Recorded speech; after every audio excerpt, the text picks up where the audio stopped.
bad stuff happens to people. But are we going to focus on that? Or are we going to focus on what we want to be and what we want to do? Will Cain didn't take the traditional route.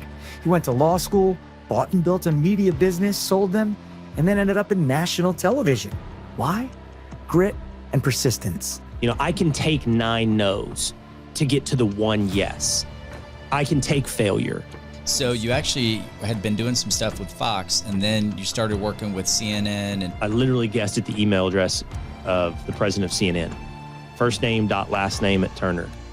And I sent him an email and said, you need somebody like me there. Then CNN at some point said, we're not going to renew your contract. And I had to believe in myself. Authentic, unfiltered, relentless. I'm so tired of the cable news format of a prompter and a 4-minute interview and then a prompter. Like, this is not who I am, and I got to be who I am. We've set records on the ratings in our first 2 months.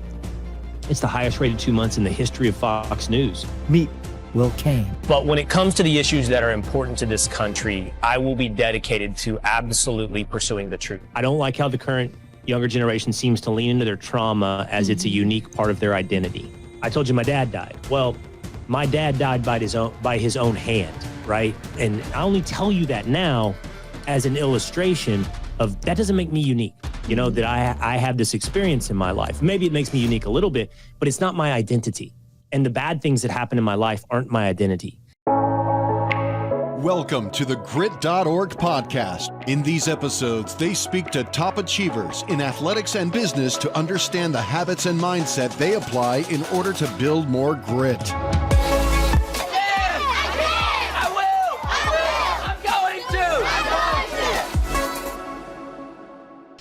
Hello, my name is Brian Harbin. Welcome to today's episode of the Grit.org podcast, here with my wife, Jen.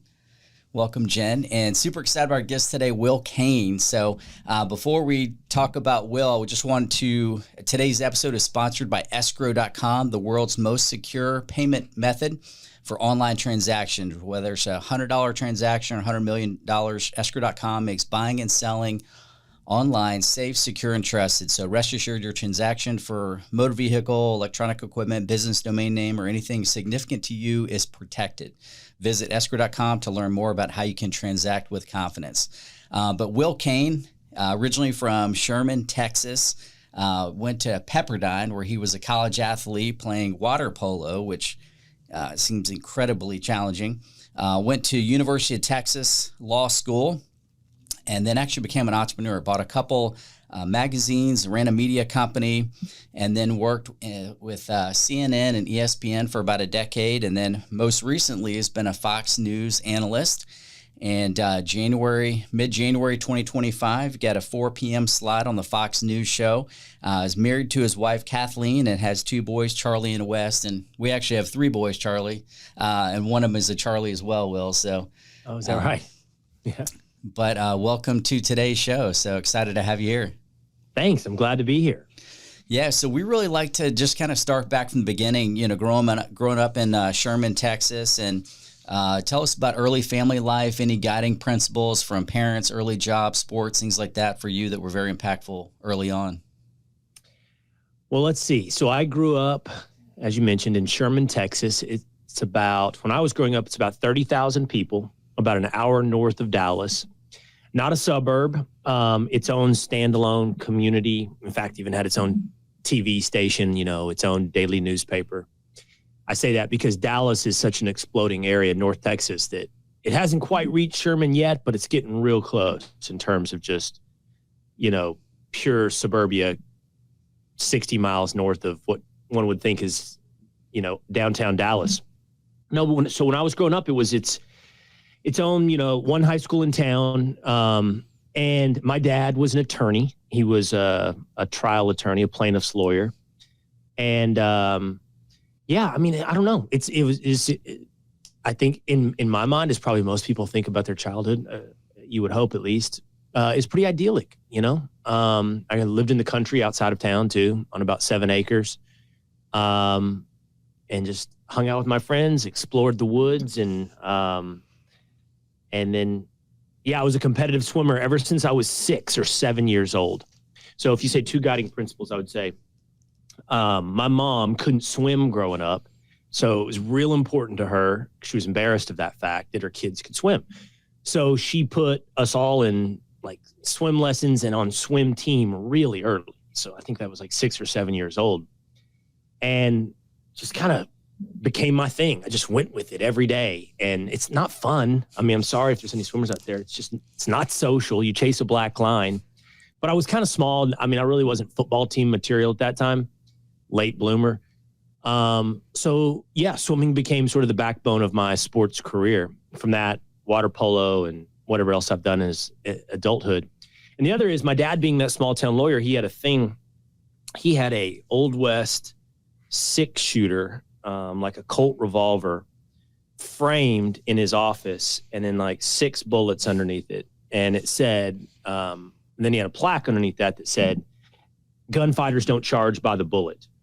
And so, the implication was, as an attorney, like he was a plaintiff's attorney. He took contingency fees, get the job done. I cost what I cost to get the job done. It doesn't matter how many bullets you use. And it was kind of a shot, metaphorically, at like, hourly, white-shoed, big firm lawyers down in some place like Dallas. Nice. And how did you end up at Pepperdine? How did you decide to go there? What was that process like? Well, I grew up, and I say this because anybody that's watched Fox knows, or is a big Fox fan maybe, watched me on Fox and Friends for all these years, that I got pretty invested in the wildfires in Maui. I am invested. We raised money. We helped. I grew up in the summers going to Maui every summer. My parents decided that was going to be, they got a place early in the 70s, and like, that's going to be our place. So most of the people I was around, if not from Hawaii, were from California. So I was around Californians all the time. We have a mutual friend who helped put us together here, and I'd be curious his feedback on this. I talked to people about it. When I was growing up, certainly in the 80s and in the 90s, California was cool. Like it was like, it defined American culture, Hollywood, music, clothes, style. Like for me, it wasn't New York, it was California. Like that's where you got to go. That's what's cool. So I had started to focus that way. I applied to a couple of colleges in California, Pepperdine, USC, chief among them. And because I was a swimmer and I'm such a sports fan, I was like, I'm going to walk onto a water polo team. I think that was also pulling me west. So I think all of that just kind of came together, and you get a brochure in the mail, and it's of Pepperdine, and it's gorgeous. It's sitting there on the mountains overlooking the ocean. You're like, yeah, I think I want to check that out as well. Still, that being said, I thought I would go to USC because it had a bigger school environment with, NCAA, Division I football and all that. But as it worked out, I got an academic scholarship. I enjoyed my visit to Pepperdine. That's how I ended up going to Pepperdine. That's fascinating. And I'm really curious too about, because I feel like especially for men, doing a college sport, it's a rite of passage in terms of just kind of making that transition from, high school to college and really developing a lot of the habit, skills, mindset that it takes to achieve, success in life. So for you, what were some of the things that you learned from playing water polo and obviously that's, swimming, you're more, horizontal, right? Where in water polo, you're vertical, you're having to tread water. So obviously incredibly physically challenging, but what were some things just in terms of the team camaraderie, individually, mindset, anything like that you feel like you honed and developed over those years? Oh man, there's a lot there. Yeah. Water polo is, especially I guess for people that aren't that familiar with it, my co-host on Fox and Friends, Rachel Campos Duffy, I think it because it has the word polo in it, thinks it's like some like fancy country club sport, like honestly like lacrosse, it's like, which I get lacrosse as well. It's getting big here in Texas, but that's not water polo. Like water polo is populated by, either guys that grew up sort of in a beach community or sometimes in these inland communities that somehow get really good at it. But it's not like a rich kid sport, and it's incredibly rough. And I'll tell you, the best countries in the world at water polo are from like Montenegro, Serbia, Bosnia, Croatia. These are like the best countries in the world. So in the 90s, USC, they recruited pretty heavily from like Croatia and Serbia and these places. And, we didn't have any of those guys on Pepperdine at the time, but remember now, I'm a scrub. I'm a walk-on. And I remember playing against USC and trying to guard these guys who had to have been 25, and you're 18. And they had full-on chest hair. They were, 6'3", 230, and they were like smoking Marlboro Reds at halftime, literally, and they'd fought in a civil war. Literally, they'd fought in a civil war. And I'm like 170 pounds, maybe 175 pounds. Sherman, Texas, I'm not cut out for this. It's rough, and all of it goes on underneath the surface of the water, everything that happens. The biggest thing I would share with you about water polo for me, well, two things, because you brought up camaraderie. I almost transferred after my freshman year back to Texas, and I just felt like I was missing out on the collegiate experience that all my friends were having, whether or not they were at Baylor and Waco or University of Texas in Austin. And at the end of my freshman year, every year, the water polo team took a houseboat trip to Lake Havasu, which is Nevada, Arizona, California, right in there.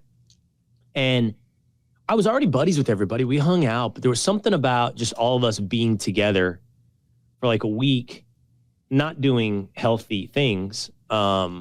But I mean, bonding fun things. Bonding. Let's put it that way. Bonding. Yeah. All day long. That I was like, you know what? No, these are my guys. I'm going to come back. These are the guys I'm going to do this with the next 4 years and go through this with. And that was important. And then the other thing is, and this is more important to maybe my life and my career. Look, I wasn't great. I scored one career goal. I didn't have the experience. I didn't have the training, but I also was just small compared to everybody else. Like, you learn that about water polo. They're actually sort of NCAA tight end size type guys, 6'4", 6'5", 240, 230. And here I am like 6'2", 175. And it was a lesson in humility. So, okay, well, you're not that good. So what do you do with that? Do you quit? Well, I certainly entertained that. And, but I decided, no, I don't want to be a quitter. Like, that's important to me, not to quit something. So I'm going to do this, and I'm going to subject my ego to something that I know, honestly, no matter how hard I work, this isn't going to have the result that I want it to have. I'm not going to end up a starter. I'm not going to end up on scholarship. I'm not going to have some moment of glory at the end of this. I did score one goal against UC Santa Barbara. It was glory. It was full of glory. Made it all worth it, right? That's right. I don't know about that, but no, but you do it anyway, and you do it because you don't want to quit, and because you want to be resilient, and you want to do hard things. And even the ego check becomes a hard thing that you want to survive, and you understand, I may not ever be the top man on the totem pole, but what am I going to get out of this anyway? And so I'll just say this in conclusion, without trying to make this a 15-minute sermon. To get what accomplished I've had to get accomplished in life, I've had to play a game of, like, it doesn't matter how much I hear no is more powerful than the one yes. I can take 9 no's to get to the one yes. I can take failure. In fact, I think it's necessary to get to success. And so it helped create, I think it was the beginning of helping to create an emotional toughness career-wise for me that was necessary to ever get anything accomplished in my professional life. Sounds like you were really committed to those timeless principles that if you commit to in any area of your life, you're going to find success from that. Maybe, but I don't know that I even could have articulated it at the time. What I would have articulated when I was 19 years old is, I don't want to be a quitter. Mm-hmm. That's what I don't want to be. It would have been that simple, but I think it's the beginning of something that you look back on with wisdom later. Well, not wanting to be a quitter is a very admirable and important character, piece of your character. And I suspect that probably, bled into other areas of your life. As I understand, when you graduated Pepperdine, there was a plan to go with Matt to Hawaii and be bartenders. Is that right? And it Well, he sounds messed like that plan up. Well, and it sounds like God had a different plan for you. Did something else happen? So I think it wasn't necessarily when we graduated Pepperdine, but okay. maybe I went directly to law school. I went to the University of Texas and started law school, which is a 3-year deal. And Matt, our mutual friend, one of my very good friends in life, let's see, where did he go? I think he went to North Carolina and started working in Charlotte, started his professional life. And I'm going to guess that Matt's story is like a lot of buddies who I have. It's like, okay, you start working when you're like 22, 23, and yeah, you have a job, but is it everything you wanted it to be? And are you on the right path? And he was probably asking himself a lot of those questions. And so 2 years into that job, he's like, and we had talked in the past about moving to Hawaii. And again, remember, I go every summer. So after my first year of law school, I spent the whole summer there and got a job working on a boat. And then he comes and visits me and really loves it. And so a year later, he's like, I want to move to Hawaii. I want to do this. And I'm like, well, I'm only 2 years into a 3-year thing of law school. I can't quit law school, a year early to go move to Hawaii. So why don't you wait one more year? And he didn't, and he wouldn't. So he moved to Hawaii. And I'm like, well, I got to finish a year of law school. And he stayed about a year, and then he came back and went back to the real world. And I'm like, well, and at that time I graduated law school and I had decided I'm going to do something. I'm going to move to Hawaii or somewhere. But now my friend had left, and I had read all these books, and I love the movie Lonesome Dove. It's a mini series from the 90s with Robert Duvall and Tommy Lee Jones. And I had begun a little bit like when I was a kid to romanticize California. I'd begun to romanticize Montana. And so instead of Hawaii, what I decided, and I read this book by John Steinbeck called Travels with Charlie. And in it, Steinbeck reportedly drives across the country with his dog, Charlie, and gets to Montana. And he says, if you took like a 10-year-old boy from Washington State or Washington, D.C. and said, describe for me Texas, what he would in actuality describe would be Montana. So between all that, I'm like, well, I got to go to Montana. So instead of Hawaii, I moved to Montana, took my dog, Leon, and we lived in Montana for a year. And I worked on a ranch and a hunting outfitter up there after law school. Wow, that's incredible. I didn't realize there was that stint in there. And I think you met Kathleen. Was it at law school that you met her, or was that around this time as well? Well, I first met Kathleen, my wife, at Pepperdine. She was a swimmer when I was a water polo player, and we dated for about a month. And this is, I think, one of our last dates, maybe in that month, was Matt, our mutual friend, and I took Kathleen and one of her teammates to Santa Monica, California, and we were more focused on each other and fake IDs than actually executing a good date. And so it was a failure in Kathleen and I went our separate ways, but she's from Lubbock, Texas. And when I was in law school at the University of Texas, she moved back to Austin, and we reconnected and we started dating, and that one took. And it survived some long distance in there when I moved to Montana. And when I was living in Montana, my dad, I'm the oldest of 4, died. And so I moved back to Texas. And so, North Texas up around Dallas while she was still in Austin. But yeah, we survived some long distance, and that's what led to our marriage. Yeah, and it sounds like that was kind of a pivotal moment too after law school, is moving back to Texas. And then you got involved and bought 2 newspapers, right? And bought a media company. Tell us about kind of the decision that led up to that and what that was like for you. Well, when I moved to Montana, what I wanted to do besides work on a ranch and ride horses around the mountains was I wanted to write a book. And so I did. But, that's a really hard way to go about making a living. But a little bit like what we were talking about earlier, and maybe there's any theme in there. It's like, I wrote that book and I remember sending it off to everybody, like publishers and agents and all this. And you get a lot of rejection. But I was prepared for that. And I got some acceptance, but it didn't end up leading to the book being published. But I also decided, well, I really like doing all this, but I want to merge my business interest with this. So I got interested in newspapers. And I read several books about like the biography of Warren Buffett and biography of the guy who started USA Today, which was a huge like innovation in newspapers back in the day. And So I decided, well, I want to go into media, and at that time, I just wanted to be behind the scenes, a business guy. You got to have a lot of money to buy a TV station. You got to have a lot of money to buy a radio station, but a newspaper is more accomplishable. And I'm talking about small town newspapers, weeklies in these small communities. So when I moved back to Texas, I took a year and I went and worked in the Texas Hill Country. So these are towns like Llano, Blanco, Johnson City. And all my buddies were making like $150,000 a year. This is like in 2000 something, early 2000s, being lawyers. And I got a job for $19,000 a year, and I literally did everything. I mean, I covered city council, I covered school board, I delivered the newspapers, I did everything in these, towns of like 2,000 or 3,000.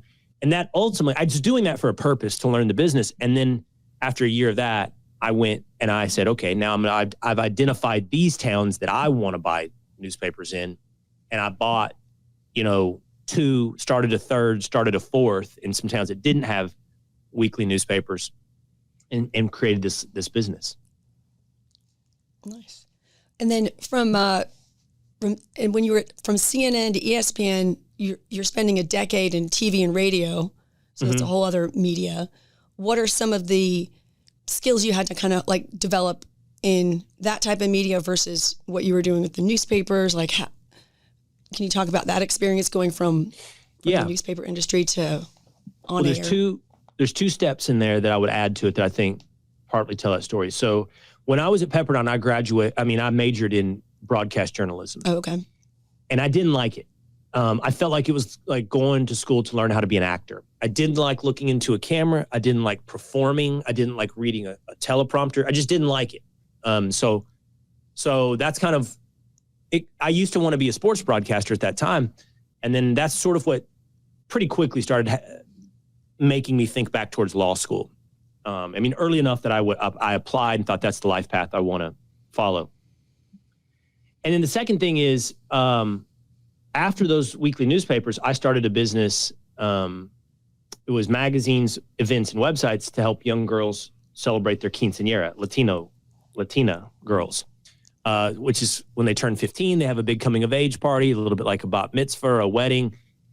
And I was getting married, and Kathleen would bring these magazines home called The Knot. Like, I remember one called The Knot, and it was a big startup business. Oh, the bridal magazine, yep. The bridal magazine, yeah. And it was full of ads. It was like 80% ads. I was like, they're printing money. And so I thought, wow, quinceañera is very similar. I could start this whole thing. And I did. And it went well for a while, raised money to start it. But ultimately, it failed. And so come 2009-ish, I had succeeded with the newspapers. I had failed with the quinceañera business. And as an entrepreneur, I'd experienced both things. And I was like, well, whatever you do, don't just do it for the entrepreneurial outcome. Don't just do it to make money. Like I was confident in my ability to see a niche, see a market, make money, and do something. But I knew that after that, I needed to really care about what I did when I woke up every day, regardless if I succeed or fail. Mm-hmm. I'm not telling you like you should focus on success and you should focus on the entrepreneurial and business angles. But I think it's also important that you love the mechanics of what you do every day. And I didn't love thinking about content for quinceañeras. And so I did, to go back to this, I loved sort of debate. Yes, politics, but more the ideas underneath politics and what matters. I didn't ever care about sort of as much the senatorial race in Utah. I cared more about the ideas of why someone should be a senator or not.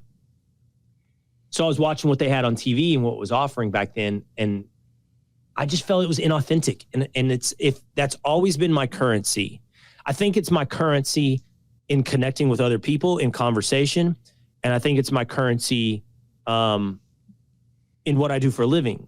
In that, like, it's not important to me as much that we get along as I feel like it's real, So I just like real things and real people, even if they're prickly and even if they're in disagreement with me.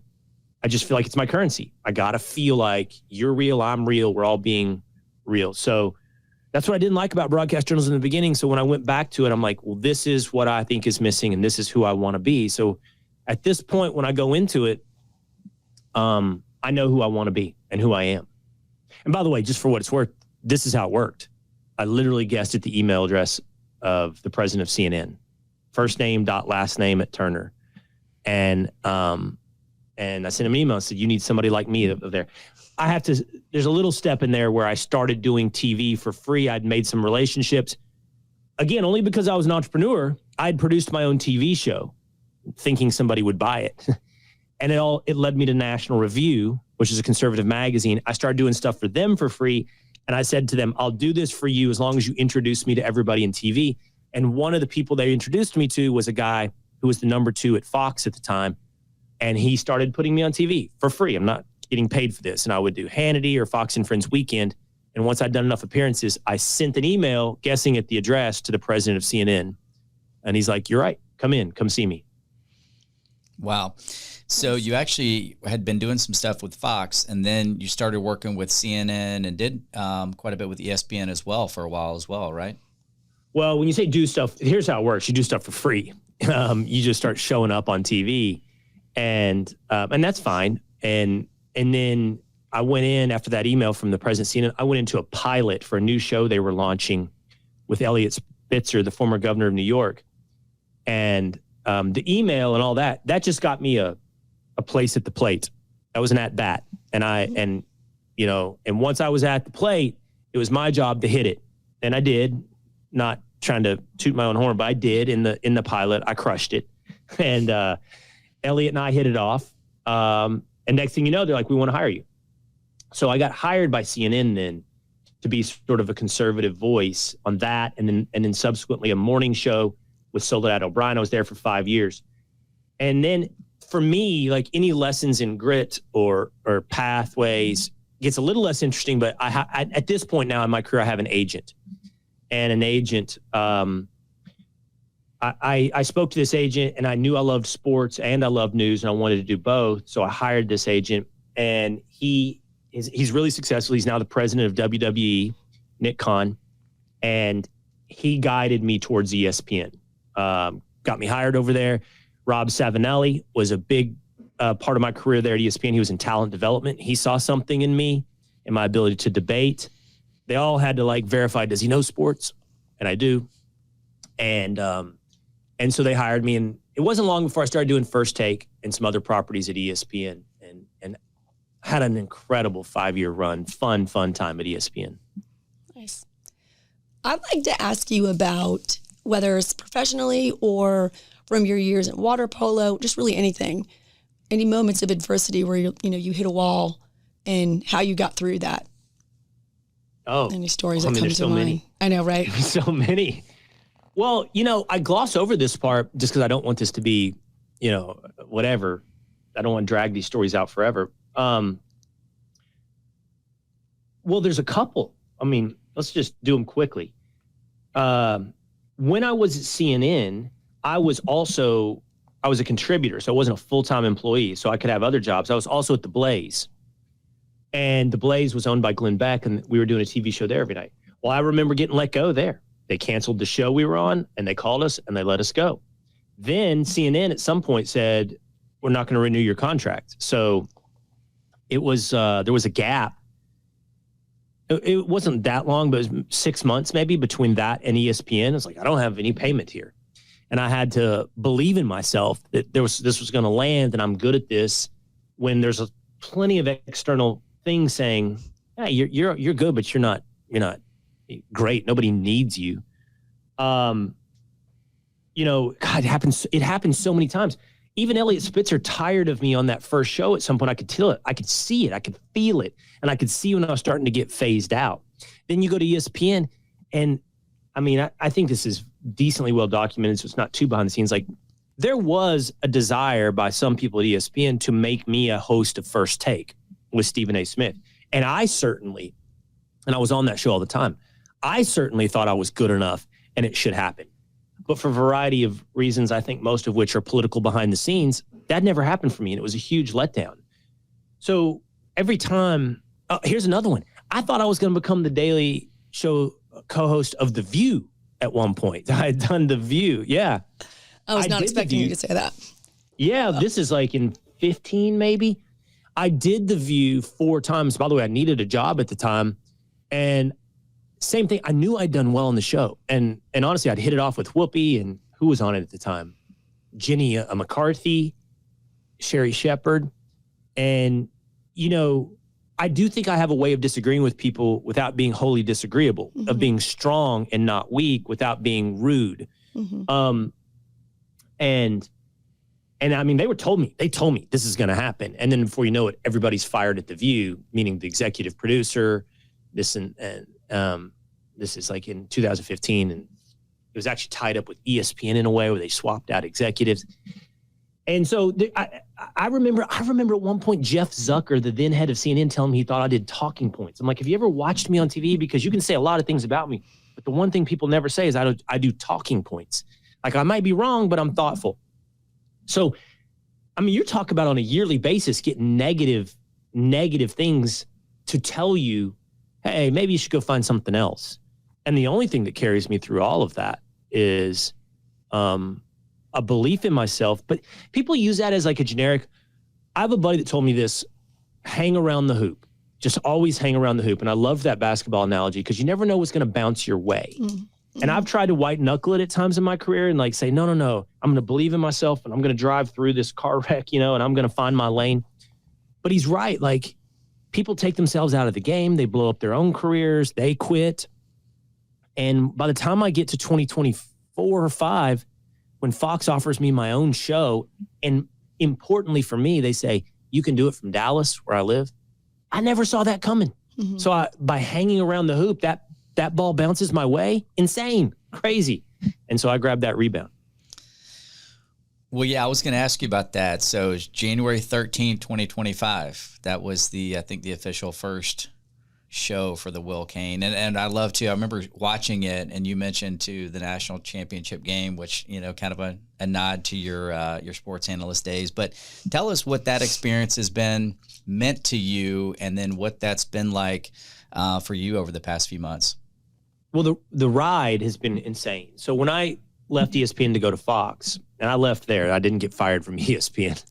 No, I chose to go to Fox. I did always have great ambitions, but I could have never known at the time that I was joining a show that would end up being the best chemistry that I've ever experienced on television. I hosted Fox and Friends Weekend with Rachel Campos Duffy and Pete Hegseth for whatever it was, 4 years. And it was really incredible. Those are 2 of my friends, and we hung out after the show, and it's not fake TV friendship. And, come fall 2024, and Donald Trump's going to be reelected, I don't know that any of us could have known all of this was going to go down in such a short amount of time, but he hires Pete to become his Secretary of Defense, and that's where Pete is today. And that changes our show, and there's a couple of different things that then put me in the air, like what's going to happen with me. And, Fox starts batting these ideas around. And like I said, I didn't see this idea coming, but I guess I probably hoped. I used to have greater ambitions. Like, I want this. And if I don't get this, I'm going to be unhappy. Well, at this point in my career, I had arrived at, look, whatever comes my way, I'm going to be good at it. I'm going to do my best, and I'm going to work on being happy. Still ambitious, but less angsty ambitious. And this show, now I get this show, I think it was January 7th, by the way. I think it was January 7th instead of the 13th, was my first show. I think because it was the day after the inauguration. Oops. And Sorry. that's Sorry all right.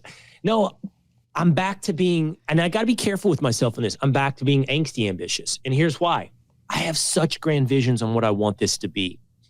And I'm proud of where it is. I mean, we've set records on the ratings in our first 2 months. It's the highest rated 2 months in the history of Fox News at this hour, 4 o'clock Eastern time. But I know what I want this show to be. But I'm learning patience in myself and allowing it to unfold over a period of time that's necessary. It has to be an evolution. It can't be a revolution. And so I'm learning how to pace out and incrementally change what I know I want this show to eventually be. But I love it. I love it. Do you remember what we were talking about earlier of how you take, sorry. Yeah.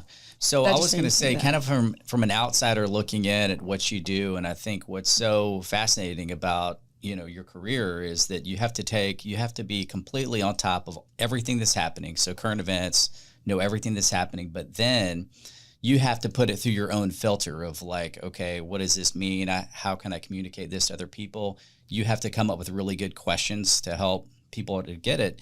And I think in order to do that, you have to kind of put it through your own value system, right? Of like your lens, and I think your perspective. I think all the things that you've been through law school, through entrepreneurship, you know, like you said with water polo, I love when you said everything that happens below the water, right? Of just all the hard work and everything that goes into it, you know, your filter of authenticity, right? And how do you feel like you're able to take all this information, process it through kind of your value system, and then have to do a pretty quick turnaround? How do you feel like you kind of help keep yourself sharp and in tune with all that in order to process all this information and parlay it through a TV show?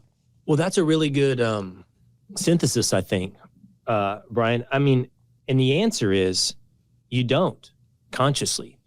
And maybe this is sort of why things happen at a certain time in your life and not at others. And that, look, I'm 49 years old. I've been doing this now for 15 years, right? Was I good enough to, at any point in the past, have had these opportunities before? Who knows? What does good enough mean? But I think, you know what, there's a concept that I've really come to appreciate at this point in my life, and it's the concept of wisdom. At other times in my life, I might have had the intelligence or the smarts to like analyze something, but that's different than wisdom. Wisdom is the concept of integrating all that with judgment. And judgment is the way that you can see values even in what's true and false and how things are to be understood. And I only have arrived at this through everything we just talked about. Like, law school was incredibly informative for me. I learned so much in those 3 years. I learned how to think. And I used to say, it's like a filing system. And I know why and how my ideas are connected to one another, right? And so when a new story comes up and it's tied to these values, I know where to file that, meaning I know how it fits with my other ideas.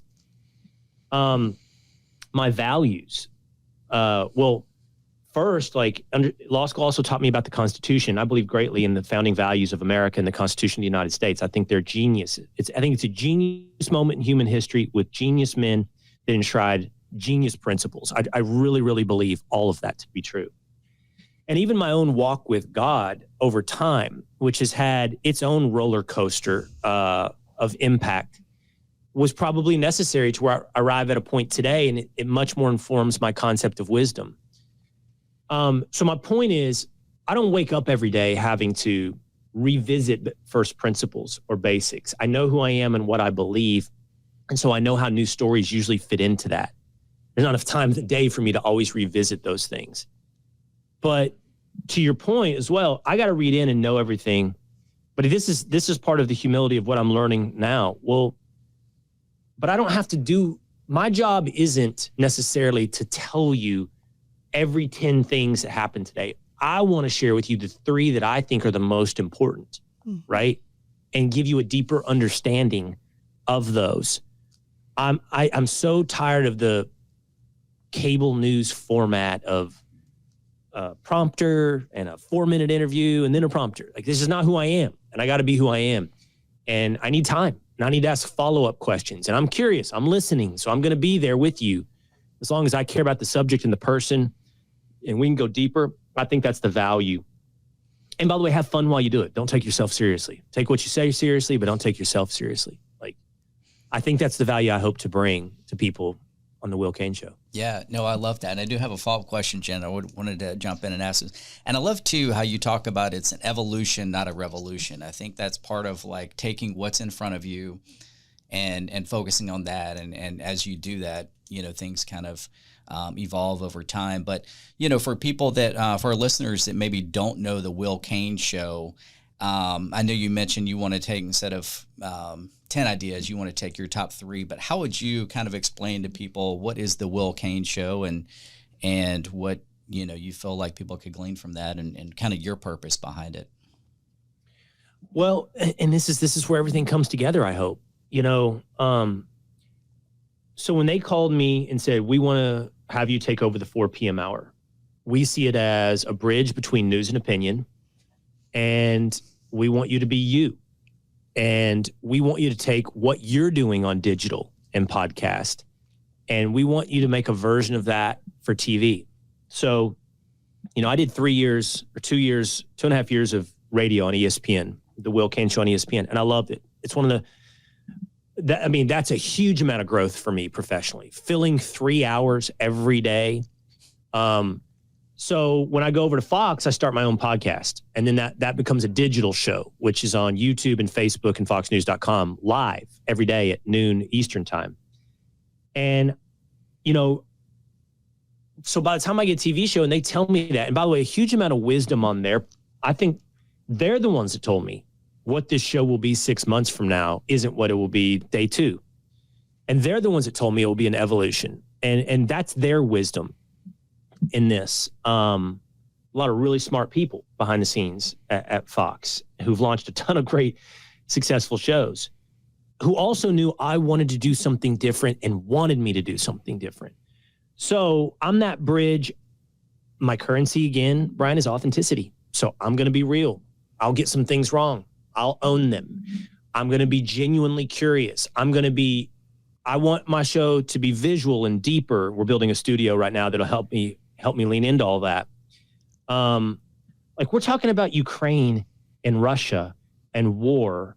And, I don't think most people really, we talk about that sometimes as though we're all sitting on third base. And I don't think most people even understand how we got from first to second base. And you got to help people along the way to understand why news matters, and so that they can have an informed opinion. I don't want them to just think whatever I think. I'm going to be honest and share with them my point of view, my opinion, and then hopefully entertainingly allow them more information for them to form their own opinion. Nice. And how about you just in your family life right now? You have 2 relatively young boys. Well, they're in that middle phase. We have 2 around that same age, so they're not little, but we also have a 17-year-old, so they're not quite there. What would you say right now is what is, life teaching you? Like, what is life teaching you? How is it humbling you? Anything that you're learning, that you can share with us as parents, all of our parents, the young people that we work with who are in college, things that you're learning now about life that might be a bit different as a father? There's a thing about cliches, right? There's a reason they're cliches. There is truth in everything that it goes so fast. Okay, grandma, but it's so true. I mean, it goes so fast. Yeah, I just kind of made that face when you said little, because my 17-year-old is 6'4", on his way to 6'5". My 13-year-old is 6 foot. And you brought up humble, humility. If you're a parent who's had 1 kid, I would just suggest you do probably need a little dose of humility, because you may think you're the perfect parent, right? And but you just had 1. So have 2 or 3, and you're going to realize how little you had to do with the 1. You see what I'm saying? You had all the energy to pour into the 1. That's all you're doing. You got 2 of you to do it. Even that, you still just got lucky. What I mean is, they're just different. And when you realize they're different, you realize they were different from birth, and you didn't have anything to do with how they turned out. Now I'm not saying we don't, we do. We're all invested in our kids, but I think we should have some humility about actually how much control we have over who they are. And the best thing that you can do, because I'm a lecturer. Look at me. I talk for a living. I don't think there's ever been a soccer game where they haven't gotten a pregame speech or a postgame analysis. So trust me when I tell you, I know who I am on this stuff. But you modeling, that's the end. That's it. Like, you know that saying, again, it's a cliche, you are a product of the 5 people you spend the most time with. I think that's probably true. So be careful who you spend your most time with, right? You know, what do they say? Like, if you're with 5 people and what is it? And 4 of them are all smarter than you, you become the 5th smartest or something like that. The point is, you want to be around a group that raises your bar. You want to be around a group of people that share your values and make you better. And I think your family is the same way. So however we live our lives, the kids watch us as much as they hear us. Do you know what I mean? And so whatever words we say or lessons we share, the way we are is more impactful as they just watch and they model. Especially when they're watching, when you forget that they're watching, taking it all in. As every parent knows. Yeah, it's interesting too, because we have 2 boys that are 17 and 13 as well. So totally get that. And yeah, I tell them you are 5 years from now a result of the books you read and the people you associate with. So very much in line with what you're talking about there. And one of the things I wanted to ask you to kind of coattail on that is, you know, young people that want to get into the career path that you have now, what would be, you know, everybody's talking about AI and technology, things like that. For me, I'm big on, you know, learning personal development skills, you know, communicating, I feel like is going to be more and more important moving forward. And obviously you communicate with people for a living. So what are some skills and things that you would advise for people that want to get into your career path that are young, and some skills that you really think would help prepare them for something like what you do now? Well, I actually had this parent-teacher conference at my kid's school the other day, and they were talking about journalism. And I'm not big on it. I'm not big on the idea of formal education that leads you into journalism. And the teacher couldn't believe I said that. I was like, well, I think to do what I do, and say you're not even going to do what I do, say you're not going to be an opinion-based person and you're going to be more fact, you still got to understand things. And law school did more to help me understand issues than broadcast journalism ever did. And in broadcast journalism, again, you go back to like, you learn skills, some of which are important, but change over time, of how to execute what we're doing. I think it's more important to go more basic and more foundational. Why do you believe what you believe? You know, how do you, and that doesn't have to be through your formal education. It doesn't have to be through law school, but I think studying and understanding history, and I just wonder how many people that have ever written about politics have ever at all even read or understand the idea of the Constitution. Like, that's kind of important to the whole political thing, right? And then I feel so conflicted on this. Like, look, somebody could have told me not to do it. I mean, I think I'm decently successful at this, but the odds were not in my favor. This isn't a high odds thing, you know, like, but it's getting easier as the channels are democratized and the barriers are torn down. So, I think if somebody wants to do this, it's actually easier to do it. Probably, I don't know if it's any easier to make money, but it's certainly easier to do it. So you just got to figure out who you are, what you believe, and why you're unique, that somebody wants to hear you, you know, because there's going to be a lot of people doing it. That's the other thing. It's completely flooded and saturated. So what makes you unique, and what do you have to offer that somebody wants to hear? And what advice would you also have for young people, be they high school little guys like our kids? I say little, sorry, because I think of college students.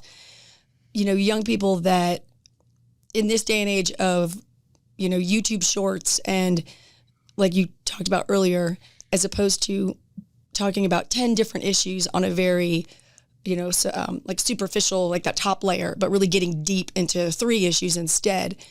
What advice would you have for young people as far as learning about the principles behind, you know, everything underneath, you know, not just like you're saying an issue that's out there, whether it's, you know, sports, entertainment, but all the kind of underlying things of culture and humanity and how you know, all of those things. What kind of advice would you have for them as far as learning all those, you know, those cultural things that form us. Well, okay. So Sorry, when I'm I not said kidding. that a minute ago, that it's completely flooded, you know, and how are you unique? I think that could be discouraging. I think about the way I said that, and somebody could hit like, oh, well, you know, what is unique about me?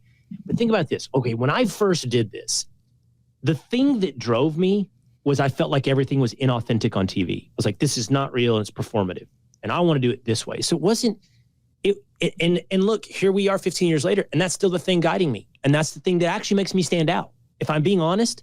Like the most positive feedback I get is people, it isn't, Will, you're always right. It's, Will, I always feel like you're being real. And because of that, then I can trust you. Not that I'm never going to be wrong, but that I am trying hard.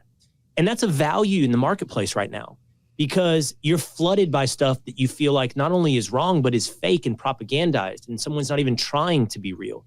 So what brought me in originally is what matters to people now. So I want to be more encouraging than I was a moment ago, in that there's a ton of information out there, and ask yourself how you feel about that information. Like, and the answer is probably, I don't feel great about it. I don't trust it. I think everybody knows. I don't know what I believe because I don't know what I've read, if it's true or not. I hear that all the time, right? And there's a general state of confusion and insecurity on like, is what I believe or what I've read or what I've watched real and true? So I think there's going to continue. And as you brought up AI as well, like even that will be infused with, am I being propagandized? And so I think there's going to be a place, like if there's a kid out there today, it's like, I want to do this. Well, you know what's a pretty big hole in the market? Truth. And so these don't have to be like the most weird things in the world that you bring. One of the things famously said about Roger Ailes is when he helped found Fox News, he found a wonderful niche, half of America. So he surveyed the landscape and was like, I mean, you know, look the way the existing landscape is talking to people and left all these people out. Look at what I said. I feel everything's fake and authenticity. And now you're in a saturated, democratized information market, and yet nobody feels like they understand the truth. That seems like a pretty big opportunity. It does. Yeah. And like you said, for young people to kind of connect to their own values and belief system.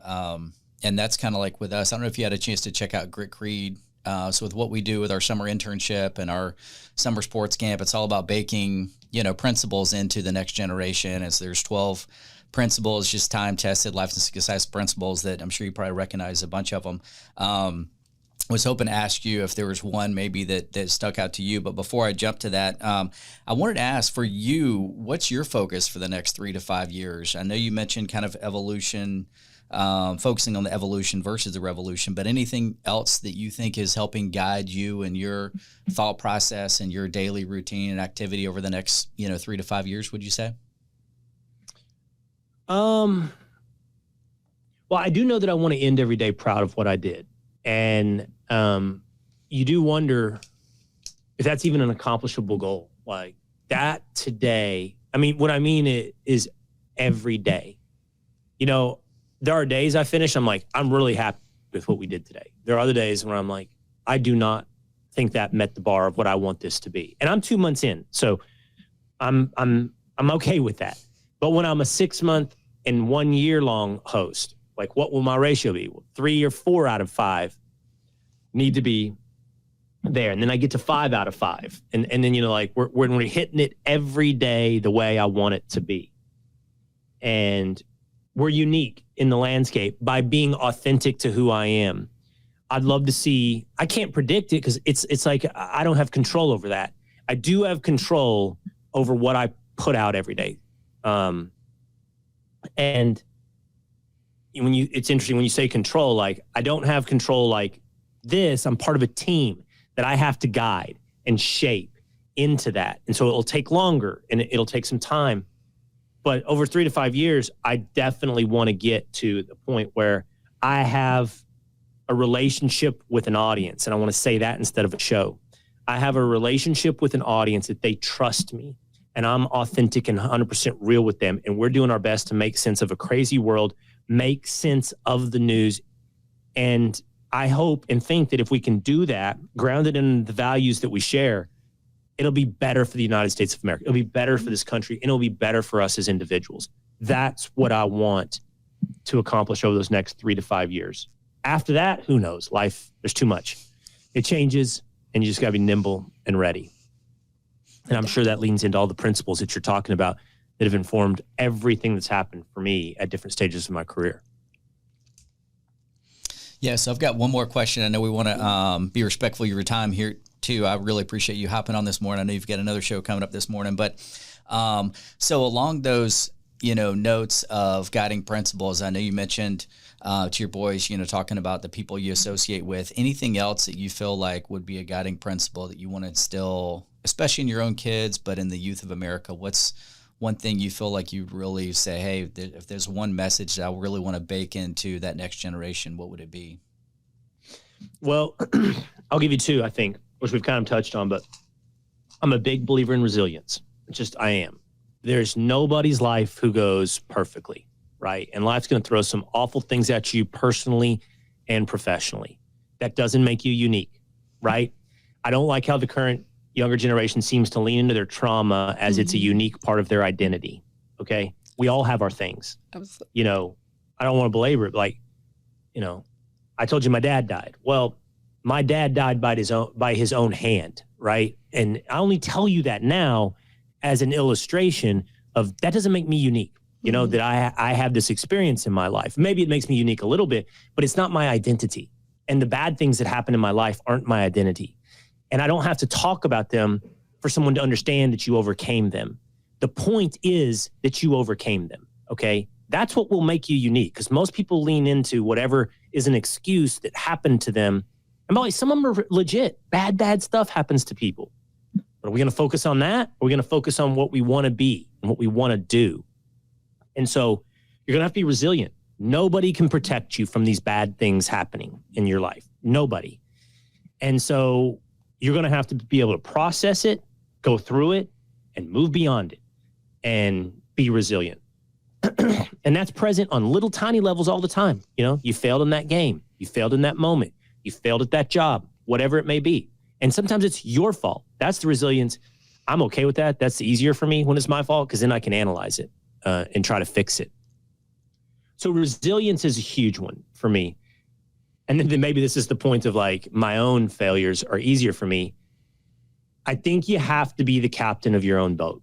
I think you have to be a leader. And I think that for me, life has always been happier when I'm succeeding or failing by my own terms than when I'm along for the ride that others dictate. And so I've just tried to always encourage my boys, you have a direct impact on whether or not this team wins or loses. And this is an evolution. It's not like I give this speech and then it happens, right? You need to be the leader on this team.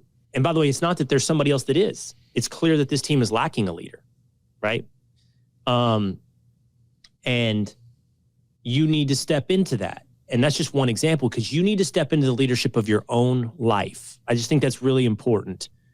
Have a vision, execute that vision. If it fails, it fails. If it succeeds, you need to have your compass pointed in the direction that you feel like it. And by the way, that's probably a pretty good analogy, compass pointing.